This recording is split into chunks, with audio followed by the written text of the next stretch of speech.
اس train کی 9 بوگیاں تھیں، تقریباً 1000 مسافر سوار تھے۔ جب گاڑی لاہور ریلوے اسٹیشن پر آ کر رکی تو صرف 8 مسافر زندہ تھے، وہ بھی بری طرح زخمی تھے۔ پوری ٹرین جیسے خون میں نہا کر آئی تھی۔ آگ اور خون کا یہ کھیل سارے ہندوستان میں جاری تھا۔ لاکھوں لوگوں کو ہجرت کرنا پڑی۔ صرف دلی اور لاہور کے راستے ٹرینوں پر 55 سے زائد حملے ہوئے۔ سب سے زیادہ مہاجرین مشرقی پنجاب سے ہجرت کر کے پاکستان میں داخل ہوئے۔ لدھیانہ اور امرتسر کے درمیان سکھوں کے مسلح جتھے ٹرینوں کو روک کر ظلم کی تاریخ رقم کرتے رہے۔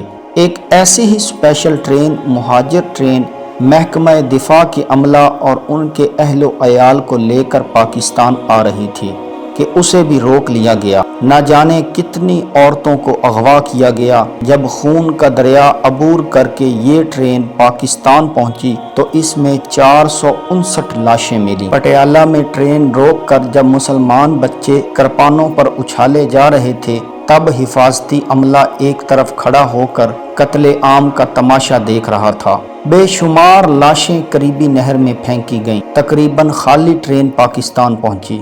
ہندوؤں کی وحشت اور بربریت کا اندازہ لگائیے۔ جب پاکستان کی آمد کا سلسلہ جاری تھا اور قیام پاکستان کے بعد پہلی عید آئی تو ایک مال گاڑی لاہور اسٹیشن پر آ کر رکی، جس کی ایک بوگی میں بچوں کے سر اور عورتوں کی کٹی ہوئی چھاتیوں کا ڈھیر لگا ہوا تھا اور بوگی کے باہر لکھا ہوا تھا، پاکستان کے لیے یہ عید کا تحفہ ہے۔ دوستو، اتنی قربانیاں دے کر اور لا الہ الا اللہ کی بنیاد پر بننے والے ملک میں اس وقت ہر گلی نکر میں زنا کے اڈے قائم ہیں۔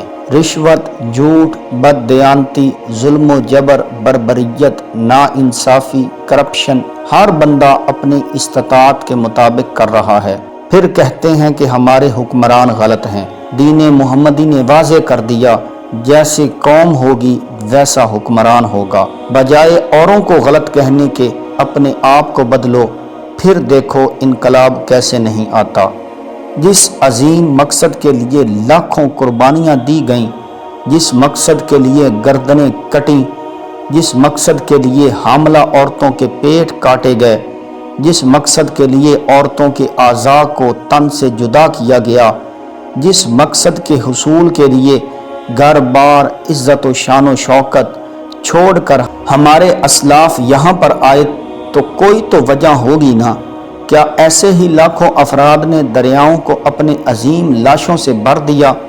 چند سال پہلے ایک مولانا کا بیان سنا کہ جس دریا سے مسلمان گزر رہے تھے اسی دریا سے متعلق ایک بوڑھے نے بتایا کہ سکھوں کی فوج میرے پیچھے تھی اور آگے میرے دریا تھا۔